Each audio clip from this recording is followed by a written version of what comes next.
Corporation Media Global Oromia OGMC Corporation Media Global Oromia odeeffannoo wayitaawaa fi madaalawaa uummata biraan gahuuf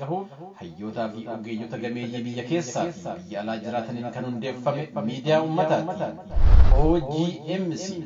Corporation Media Global Oromia malkeen odeeffannoo wayitaawaa madaalawaa gama siyaasaa dinagdee fi hawaasummaa yeroo yeroodhaan argatee jiruu fi jireenya isaa haala ammayyaatiin akka gaggeeffatu utubuudhaaf hayyoota quuqama sabaa qabaniin kan hundeeffame miidiyaa uummata bal'aati. OGMC Corporation Media Global Oromia odeeffannoo wayitaawaa qabatamaa fi madaalawaa bifa oduu idilee fi oduu simbirtuun qophiilee idilee jiruu fi jireenya uummata keenyaa biyya keessaa fi biyyoota alaa jiraatan irratti xiyyeeffatan sagantaalee bashannansiisaa barsiisan akkasumas qophiilee haaraa yeroo biyya keessaa fi guutuu addunyaa irratti xiyyeeffatan qopheessee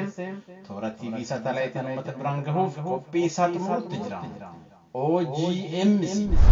Corporation Media Global Oromia bifamirraayyuu bilisa ta'uudhaan sagalee uummataa ol kaasee lallabuudhaan hubannoo uummanni keenya gama hundaan qabu cimsuudhaaf mootummaa biyya Kanaadaa irraa hayyama hojii kan qabu yommuu ta'u Itoophiyaa dabalatee biyyoota addunyaa hedduu keessatti istuudiyoo ammayyaa kan qabu miidiyaa uummata bal'aati. OGMC yeroo gabaabaa keessatti sagantaalee akka imala jireenyaa, wayidaa marii, wiirtuu aartii, sagalee uummataa, sona Oromiyaa, qophii ispoortii, xiyyee qaroominaa fi kan biroos bashannansiisaa uummata barsiisan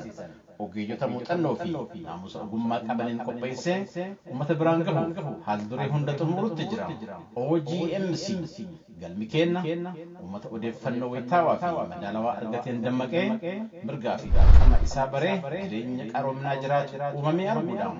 Corporation Media Global Oromia miidiyaa fedhii fi filannoodhaan daawwatamu miidiyaa uummatarraa uummataan hundeeffame miidiyaa keessanii channel YouTube keenya subscribe gochuudhaan akka nu hordoftan akka nu tumsitan kabajaan isin affeerra. Corporation Media Global Oromia OGMC